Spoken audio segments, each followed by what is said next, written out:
வணக்கம். நான் சுதர்ஷன் மகேஷ். மோடி அரசாங்கத்தினுடைய 11 ஆண்டு கால ஆட்சி எப்படி இருக்குது, மக்கள் இதை எப்படி பார்க்கிறாங்க அப்படின்னு சொல்லிட்டு இந்தியா டுடே சி ஓட்டரோட சேர்ந்து ஒரு கருத்து கணிப்பை நடத்தி சில கேள்விகளை கேட்டு அதற்கான பதில்களை வாங்கியிருக்கிறாங்க.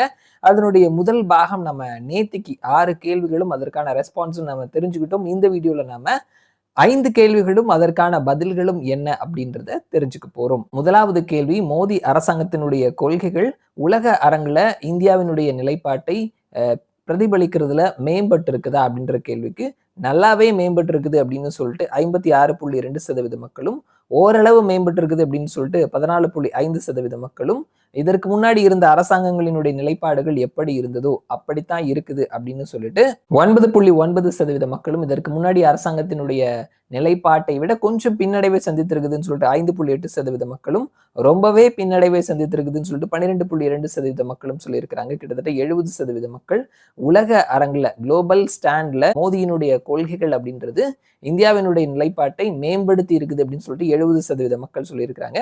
அடுத்த கொஸ்டின் வந்துட்டு, எதிர்கட்சிகளினுடைய செயல்பாடு எப்படி இருக்குது அப்படின்ற கேள்விக்கு ஒரு ஆக்கப்பூர்வமான எதிர்கட்சியா செயல்படுறாங்க அப்படின்னு சொல்லிட்டு 26.3% மக்கள் சொல்லியிருக்கிறாங்க. ஓரளவு செயல்படுறாங்க அப்படின்னு சொல்லிட்டு 25.2% மக்கள் சொல்லியிருக்கிறாங்க. அங்கிட்டும் இல்லாம இங்கிட்டும் இல்லாம ஒரு நியூட்ரலா நடுநிலைமையா இருக்கிறாங்க அப்படின்னு சொல்லிட்டு 14.5% மக்களும், ரொம்பவே பின்னடைவை சந்தித்திருக்கிறாங்க எதிர்கட்சிகளினுடைய செயல்பாடுன்னு சொல்லிட்டு 13.4% மக்களும், சுத்தமா இல்லைங்க எதிர்கட்சிகளினுடைய செயல்பாடு அப்படின்னு சொல்லிட்டு 14.7% மக்கள் சொல்லியிருக்கிறாங்க.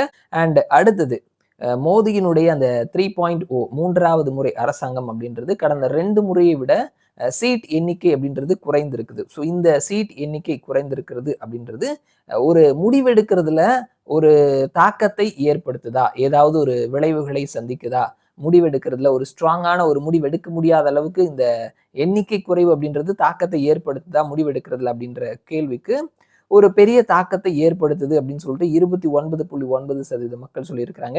ஓரளவு தாக்கத்தை ஏற்படுத்துதுங்க முடிவெடுக்கிறதுல அப்படின்னு சொல்லிட்டு 23.5% மக்களும், இதற்கு முன்னாடி மோடியினுடைய அரசாங்கம் எப்படி இருந்ததோ அப்படியே இருக்குதுன்னு சொல்லிட்டு 21.2% மக்களும், முன்னாடி இருந்ததை விட சிறப்பா இருக்குதுன்னு சொல்லிட்டு 7.4% மக்களும், எண்ணிக்கை அப்படின்றது ஒரு மேட்டரே கிடையாது அப்படின்னு சொல்லிட்டு 10% மக்கள் சொல்லியிருக்கிறாங்க. அடுத்த கேள்வி, பணவீக்கத்தை கட்டுப்படுத்துறதுல மோடி அரசாங்கம் எந்த அளவுக்கு சிறப்பா செயல்பட்டு இருக்கிறாங்க அப்படின்ற கேள்விக்கு ரொம்பவே சிறப்பா செயல்பட்டு இருக்கிறாங்க அப்படின்னு சொல்லிட்டு 26% மக்களும், ஓரளவு சிறப்பா செயல்பட்டு இருக்கிறாங்க அப்படின்னு சொல்லிட்டு 23.9% மக்களும், நியூட்ரலா தாங்க இருக்கிறாங்க அப்படின்னு சொல்லிட்டு 17.7% மக்களும், மோசமா தான் செயல்பட்டு இருக்கிறாங்கன்னு சொல்லிட்டு 5.2% மக்களும், ரொம்ப மோசமா அப்படின்னு சொல்லிட்டு 24.8% மக்கள் சொல்லியிருக்கிறாங்க. அண்ட் கடைசி கேள்வி, 2029க்கு அப்புறமாவும் மோடி தான் பிரதமரா இருப்பாரு அப்படின்னு சொல்லிட்டு நீங்க நினைக்கிறீங்களா அப்படின்ற கேள்விக்கு ஆமா அப்படின்னு சொல்லிட்டு 59.3% மக்கள் சொல்லியிருக்கிறாங்க. இல்லை அப்படின்னு சொல்லிட்டு 27.4% மக்களும், அவருடைய பெர்ஃபார்மன்ஸை பொறுத்து தாங்க இருக்குது அப்படின்னு சொல்லிட்டு 10.3% மக்களும், இப்ப சொல்ல முடியாதுங்க அப்படின்னு சொல்லிட்டு 2.9% மக்களும் சொல்லியிருக்கிறாங்க. கிட்டத்தட்ட பாதிக்கும் மேல 59% மக்கள் 2029க்கு அப்புறமாவும் மோடி தாங்க பிரதமரா தொடர்வாரு அப்படின்னு சொல்லியிருக்கிறாங்க. இதுதான் 11 ஆண்டு கால மோடி அரசாங்கம் குறித்து மக்கள் என்ன நினைக்கிறாங்கன்னு சொல்லிட்டு India today and C voter அவர்கள் கேட்ட கேள்விகளும் மக்கள் கொடுத்த பதில்களும்.